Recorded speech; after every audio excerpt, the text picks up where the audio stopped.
นี่มาซิ้นกันเลยเด้อมาซิ้นนั่งกันเลยเด้อ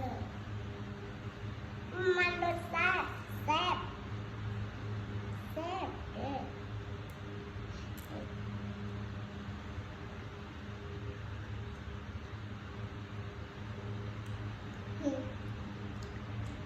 เอ๊ะ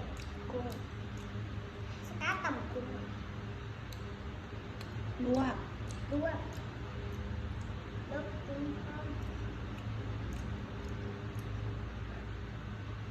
หลายชนิดผักหลายชนิดแต่ก็ใส่หมึกมักปลาหมึกเห็ดมักปลาหมึกน้อย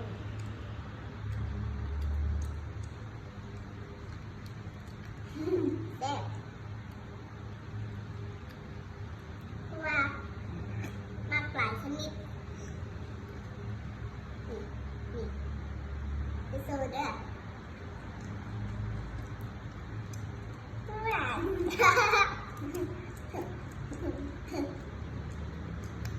เสียสละหักอายกับอันเอี้ยเขาเผื่อว่าหักไปแน่มึงมี8 คนเหรอมึงมีอีบุญ9 คนแม่หัวหนาวเรียนเอาไปดิมเอาไปจิ้มไหม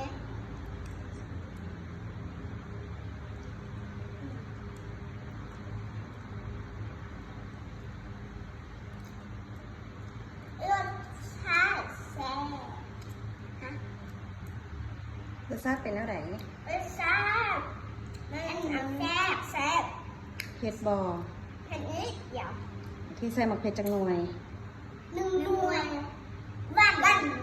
วันที่ดี ที่ดีใส่ไปไว้เนี่ย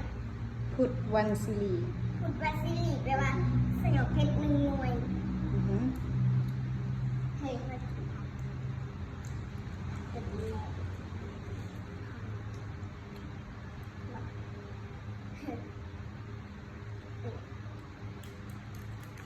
ครับ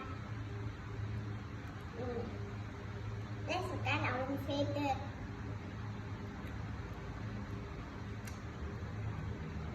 มาสมอง โอเค วันนี้เขาขอตัวไปกินก่อน เข้าค่ะตัวไปกินก้อนสบายๆโอ้ยจอยนะเดือดเนียนเลย